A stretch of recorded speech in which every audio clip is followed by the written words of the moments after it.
Good evening from the National Weather Service office in Lake Charles. I'm meteorologist Donald Jones, and this is your weather briefing for Monday, June 19th, on what is now potential tropical cyclone number 3. Now, we do have tropical storm watches and warnings in effect for the area, so let's go ahead and jump right into it. And those watches and warnings are in effect because we are anticipating that this potential tropical cyclone will become a tropical storm sometime within the next 24 hours or so.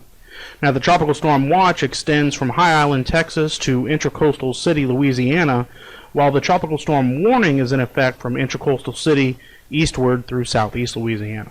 Now, the primary threats, as we've been advertising for the last day or two with this storm, are going to be heavy rain primarily, along with some gusty winds and above normal tides. Here's the latest projected path for potential tropical cyclone number 3. And you can see as of this afternoon, the center of circulation, at least as best as we can determine it to be, is somewhere right in the middle of the Gulf of Mexico. And it is forecast to gradually drift to the northwest over the next 24 to 48 hours, reaching tropical storm status within the next 24, before eventually making landfall somewhere along the southwestern coast of Louisiana Wednesday afternoon into Wednesday evening. Taking a look at the potential tropical cyclone on infrared satellite imagery this afternoon, you can see it's still very ill-defined, and it's very difficult to determine exactly where the center of circulation is. At this point, it appears that the center of circulation could be anywhere within this yellow circle here. Now, Hurricane Hunter aircraft have been dispatched out to the storm this afternoon and are currently investigating the system, so hopefully they'll be able to determine exactly where the center of circulation is, and that'll give us, as well as computer models, better idea of where the storm will eventually wind up. Now, the cyclone is being lifted to the north by a weak cold frontal system that's been gradually pushing to the south and is actually moving through our area this afternoon. That cold front is kind of acting almost as a weak magnet, slowly pulling the storm to the north. And you can see by tomorrow the storm gradually continues to the north as that cold front kind of stays right where it's at. Taking a look at the wind forecast with regards to this potential tropical cyclone, we're not expecting wind to be a really big factor with regards to damage associated with this system. Generally, tropical storm force winds of 40 to 45 miles per hour is expected, with gusts of 55 to 60 miles per hour possible. Now, this could cause some scattered power outages, especially with weak tree limbs being knocked down, but real significant damage is not anticipated at this time. This graphic shows the probability of seeing tropical storm force winds in any given area over the next 5 days, and you can see most of southwest Louisiana and southeast Texas are in the 20 to 40% range, which is fairly high considering most of the time our threat for tropical storm force winds are 0. So tropical storm force winds are definitely something we will have the potential to be dealing with here over the next couple of days. Now, this is a look at the earliest reasonable time of arrival for those tropical storm force winds. Now, this is kind of the worst case scenario as far as timing. This is about as early as the tropical storm force winds are going to arrive. This doesn't necessarily mean that this is exactly when the tropical storm force winds will begin. It's more just the earliest that they could possibly begin. And as you can see, we're looking at, for our southwest Louisiana areas, anywhere from about 2 to 8 p.m. on Tuesday. Again, this is the earliest possible onset, so it's not going to occur before that.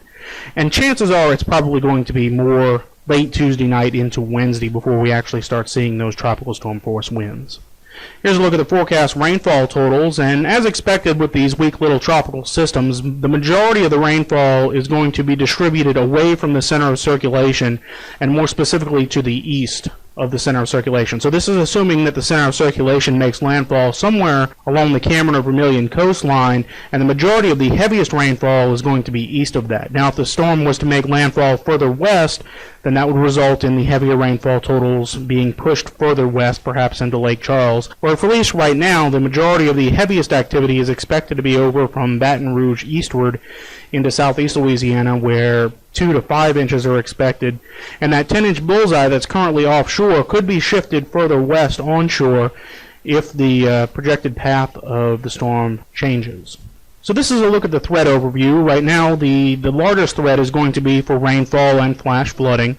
There will be a threat, albeit fairly low, of some minor storm surge, as well as that minor threat of some winds in the 45 to 50 mile per hour range. While the tornado threat is not 0, it is very low at this point. As with any landfalling tropical cyclone, there is the potential for a quick spin-up tornado, but at least at this point, that likelihood is very low.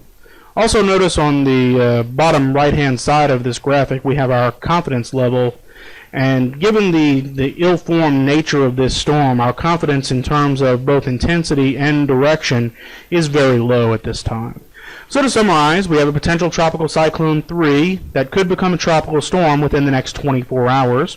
Tropical storm watches are in effect from High Island, Texas to Intracoastal City, Louisiana, with tropical storm warnings in effect from Intracoastal City eastward. Again, heavy rains, gusty winds, and above normal tides are going to be the main threat with this system. Finally, taking a quick look out in the eastern Caribbean, and the tropical cyclone out there has reached tropical storm status and has been given the designation Tropical Storm Brett.